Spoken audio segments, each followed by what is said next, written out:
আসসালামু আলাইকুম। সংবাদে আপনাদের সবাইকে স্বাগতম জানাচ্ছি আমি নুসরাত। শুরুতেই সংবাদ শিরোনাম।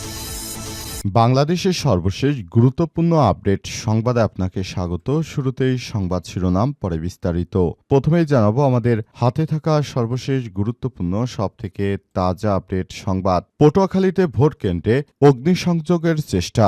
পটুয়াখালীর দুমকিতে ভোট কেন্দ্রে অগ্নিসংযোগের চেষ্টা করা হয়েছে। আজ রাত ৯টার দিকে পাঙ্গাশিয়া ইউনিয়নে ৪ নম্বর ওয়ার্ডে পাঙ্গাশিয়া নেসারিয়া সরকারি প্রাথমিক বিদ্যালয়ের কেন্দ্রে এই ঘটনা ঘটে। এই ঘটনার পর সেখানে পরিস্থিতি থমথমে অবস্থা বিরাজ করছে। এরপর জানাবো মধ্যরাতে বিএনপির প্রার্থীর পক্ষে টাকা বিতরণ ৬ জনের কারাদণ্ড। ময়মনসিংহ ১১ আসনে বিএনপির প্রার্থীর পক্ষে ভোটারদের মধ্যে টাকা বিতরণের সময় হাতে নাতে ৬ জনকে আটক করে ভ্রাম্যমাণ আদালত এবং তাদের কাছ থেকে ৬টি মুঠোফোন, ২৫,০০০ টাকা হিসাবের খাতা, একটি প্রাইভেট কার জব্দ করা হয়েছে। তাদেরকে বিভিন্ন মেয়াদে কারাদণ্ড দিয়েছে ম্যাজিস্ট্রেট। এদিকে জামাত কর্মীকে অস্ত্র দিয়ে ফাঁসানোর চেষ্টা, বিএনপির আটকের ৪ ঘণ্টা পর উদ্ধার। ফেনীর ছাগলনায়ায় শামসুল আরেফিন ৩৫ নামের এক জামাত ইসলামের কর্মীকে তুলে নিয়ে অস্ত্র দিয়ে ফাঁসানোর চেষ্টার অভিযোগ উঠেছে স্থানীয় বিএনপির কর্মীর বিরুদ্ধে। আজ রাতে ঘোপাল ইউনিয়নে এই ঘটনা ঘটে। তবে ৪ ঘণ্টা জিম্মি করে রাখার পর ভুক্তভোগীকে আইনশৃঙ্খলা রক্ষাকারী বাহিনীর সদস্যরা উদ্ধার করে পরিবারের কাছে হস্তান্তর করেছে।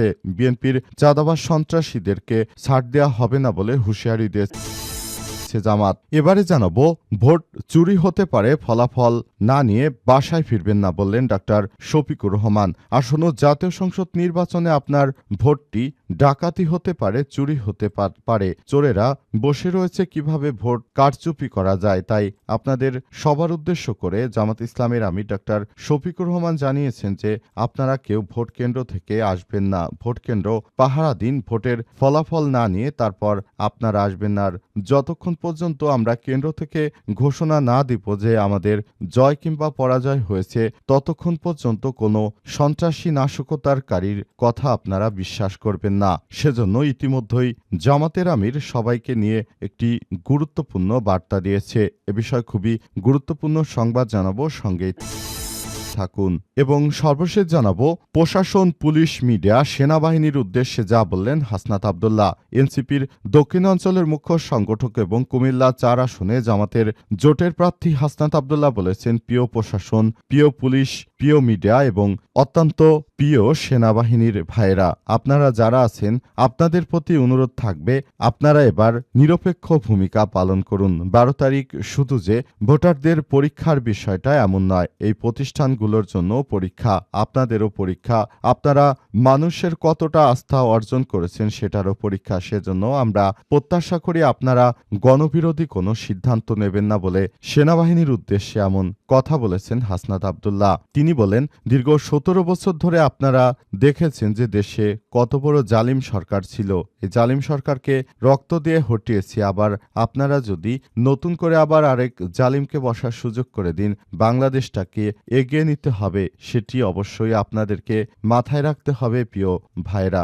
আশা করব আপনারা এই জাতীয় সংসদ নির্বাচনে নিরপেক্ষ থাকবেন এবং এই দেশটাকে সুন্দরভাবে গড়ে তুলতে হলে আগামীতে আপনাদেরও অনেক বেশি প্রয়োজন। প্রিয় দর্শক, এতক্ষণ শুনছিলেন সংবাদ শিরোনাম, এবারে বিস্তারিত। তবে তার আগে বন্ধুরা অনুরোধ থাকবে এই সংবাদটিতে একটি লাইক দিন। এই চ্যানেলে আপনি নতুন হয়ে থাকলে আমাদের সংবাদটি দেখতে দেখতে চ্যানেলটি সাবস্ক্রাইব করে রাখুন। কমেন্ট করে বন্ধুরা আপনার মূল্যবান মতামত জানিয়ে দিন আপনি বিশ্বের কোন দেশ থেকে বা বাংলাদেশের কোন স্থান থেকে আমাদের সংবাদটি দেখছেন এবং শুনছেন। আর বন্ধুরা, সংবাদটি আপনার সোশ্যাল মিডিয়া, ফেসবুকে শেয়ার করে বন্ধুদেরও দেখার সুযোগ করে দিন। আগামী জাতীয় সংসদ নির্বাচনে আপনি কোন দলকে সমর্থন করেন সেটি আমাদেরকে কমেন্ট করে জানিয়ে দিন। আপনি যদি দাঁড়িপাল্লার সমর্থক হয়ে থাকেন, কমেন্টে দাঁড়িপাল্লা, ধানের শীষের সমর্থক হয়ে থাকলে ধানের শীষ লিখে পুরো বাংলাদেশকে জানিয়ে দিন। এবারে বিস্তারিত। পটুয়াখালীতে ভোট কেন্দ্রে অগ্নিসংযোগের চেষ্টা। পটুয়াখালীর দুমকিতে একটি ভোট কেন্দ্রে অগ্নিসংযোগের চেষ্টা করা হয়েছে। আজ রাতে ৯টার দিকে পাঙ্গাশিয়া ইউনিয়নের ৪ নম্বর ওয়ার্ডের পাঙ্গাশিয়া নেসারিয়া সরকারি প্রাথমিক বিদ্যালয় কেন্দ্রে এই ঘটনা ঘটে। প্রত্যক্ষদর্শীদের সূত্র থেকে জানা গেছে, রাতে কয়েকজন দুর্বৃত্ত টায়ারে আগুন জ্বালিয়ে কেন্দ্রটির ভেতরে ছুড়ে দিয়ে দ্রুত সেখান থেকে পালিয়ে যায়। সময় এশার নামাজ শেষে বাড়ি ফেরার পথে দুই কিশোর সেখানে একটি কক্ষে আগুন দেখতে পেয়ে চিৎকার শুরু করে। তাদের ডাক চিৎকারে আশপাশের লোকজন দ্রুত ঘটনাস্থলে ছুটে এসে তা নেভাতে সক্ষম হয়। ফলে বড় ধরনের ক্ষয়ক্ষতি থেকে রক্ষা পেয়েছে ভোট কেন্দ্রটি। উল্লেখ্য, বাংলাদেশের প্রতিটি ভোট কেন্দ্র প্রায় স্কুলে অনুষ্ঠিত হবে এবং প্রতিটি স্কুলে নাশকতার চেষ্টা করছে সন্ত্রাসীরা। এই সন্ত্রাসীদেরকে ধরে ধরে সেনাবাহিনীর হাতে তুলে দিন।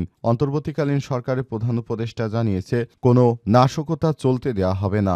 যে বা যারা নাশকতার সঙ্গে জড়িত তাদেরকে আটক করে দ্রুত নিকটস্থ সেনা সদস্যদের 333 নাম্বারে ফোন করে তারপর ধরিয়ে দিন। যারাই সন্ত্রাসী নাশকতা চালাবে, ভোটকেন্দ্র দখলের চেষ্টা করবে, তাদের হাত পা গুড়িয়ে দেওয়ার ঘোষণা দিয়েছে রাজনৈতিক দল এবং প্রশাসনের সদস্যরা। রাজনৈতিক দলও বলছে যে, বিশেষ করে জামাত ইসলামের পক্ষ থেকে বলা হচ্ছে যে, যারা চাঁদাবাজ, সন্ত্রাসী, রাহাজানিকারক রয়েছে তাদের হাত পা গুড়িয়ে দিয়ে তারপর হাসপাতালে পাঠিয়ে দিতে। আবার বলা হয়েছে যে, কেউ যদি ভোট কেন্দ্রে ভোট ডাকাতির চেষ্টা করতে কেউ যদি আসার চেষ্টা করেন, তাহলে তার পরিবার থেকে যেন দোয়া নিয়ে আসা হয়, তা না হলে তারা সেখান থেকে ফেরত যেতে পারবে না। মধ্যরাতে বিএনপির পক্ষে টাকা বিতরণ ৬ জনের কারাদণ্ড। ময়মনসিংহ ১১ ভালুকা আসনে বিএনপির প্রার্থীর পক্ষে মধ্যরাত থেকেই তারা ভোট চেয়ে সাধারণ জনগণের কাছে ঘুষ দিতে শুরু করেছে। বিষয়টি প্রশাসনের ঊর্ধ্বতন কর্মকর্তারা জানার পরই তারা সেখানে এসে অভিযান চালায় এবং শেষ পর্যন্ত এই বিএনপির চাঁদাবাজ সন্ত্রাসীদেরকে আটক করেছে। তারা বিভিন্ন জায়গা থেকে সাধারণ দোকান থেকে চাঁদা তুলে সেই টাকা দিয়ে ভোট কেনার চেষ্টা করছিল বলে অভিযোগ পাওয়া গেছে এবং অভিযোগ পাওয়ার পরই সেনা সদস্যরা সেখানে অভিযান চালায় এবং অভিযান চালিয়ে সাজাপ্রাপ্তরা হলেন আব্দুল হামিদ ৭৫, তানভীর ৪২, গোলাম রাব্বি ২৩, মেহেদি ৪০, শামসুদ্দিন ৭৪, গোলাম শহীদ ৫০। গোলাম শহীদ পার্শ্ববর্তী গফরগাঁও উপজেলার যশরা গ্রামের বাসিন্দা, ভালুকা ভান্ডাবো এবং বগাজান এলাকার বাসিন্দা বলে জানতে পেরেছি। এই সন্ত্রাসীদেরকে আটক করে সেনাবাহিনীর সদস্যরা থেরাপি দিচ্ছে। এদেরকে থেরাপি দিলেই তারপর মোটামুটি কথা তারা ঠিক হবে। আগামীর জাতীয় সংসদ নির্বাচনকে সুষ্ঠু সুন্দর পরিবেশের মধ্য দিয়ে নিয়ে যাওয়ার জন্য সরকারের পক্ষ থেকে বিভিন্ন প্রতিশ্রুতি এবং কার্যক্রম চালানো হলে প্রকৃতপক্ষে এখন কিন্তু দেখা যাচ্ছে ভিন্ন কথা। কারণ দেশের বিভিন্ন জায়গায় বিএনপির এই চাঁদাবাজ সন্ত্রাসীরা তারা নানাভাবে অপকর্মে ব্যস্ত রয়েছে। এসব অপকর্ম করে মূলত তারা বাংলাদেশটাকে আবারও খারাপের দিকে এগিয়ে নিয়ে যেতে চায়, এমনটাই আশঙ্কা করা হচ্ছে এবং সেই জায়গা থেকেই এখন পর্যন্ত আসলে সবকিছু করা হচ্ছে এবং বিএনপির চাঁদাবাজি সন্ত্রাসীদের বিরুদ্ধে সরকারের কার্যক্রম অব্যাহত রয়েছে। দেশে যেন কোনো হামলা, কোনো সংঘর্ষ না করতে পারে চাঁদাবাজ সন্ত্রাসীরা, সেই ব্যবস্থায় গ্রহণ করেছে প্রশাসনের সদস্যরা। ইতিমধ্যেই সেনাবাহিনীর অ্যাকশন শুরু হয়ে গেছে।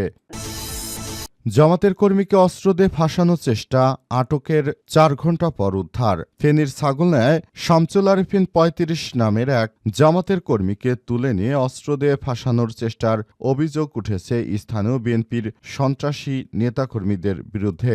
জানা গেছে যে, বিএনপির সন্ত্রাসী চাঁদাবাজরা ছাগলনাইয়ায় জামাত ইসলামের একজন কর্মীকে একা পেয়ে তারপর তাকে ধরে নিয়ে যায় এবং ধরে নিয়ে গিয়ে তার পকেটে একটি বিদেশি অস্ত্র ঢুকিয়ে দেয় এবং বলে যে, জামাতের নেতাকর্মীরা নাকি জাতীয় সংসদ নির্বাচন উপলক্ষে তারা অস্ত্র দিয়ে সাধারণ মানুষকে ভয়ভীতি দেখাচ্ছে তাদেরকে ভোট দেওয়ার জন্য। অবশেষে প্রশাসনের সদস্যরা যখনই খবর পায় তখনই বিএনপির চাঁদাবাজদের আখড়ায় সেনা সদস্য এবং আমাদের পুলিশ সদস্যরা সেখানে দ্রুত অভিযান চালায়। অভিযান চালিয়ে বিএনপির চাঁদাবাজ সন্ত্রাসীদেরকে বেশ কয়েকজনকে আটক করে নিয়ে আসে। সেখানে যৌথ বাহিনীর অভিযান চালানো হয় এবং অবশেষে দেখা গেল যে সেখানে ওই জামাত ইসলামের কর্মী তিনি নিজে কোনো অস্ত্র সঙ্গে তার কোনো সম্পর্ক নেই, বরং বিএনপির সন্ত্রাসীরাই তারা তাকে নিয়ে গিয়ে সেখানে অস্ত্র দিয়ে ফাঁসিয়ে তারপর সেনাবাহিনীর হাতে তাকে তুলে দিতে চেয়েছিল। কিন্তু আল্লাহ পাকের অশেষ মেহেরবানিতে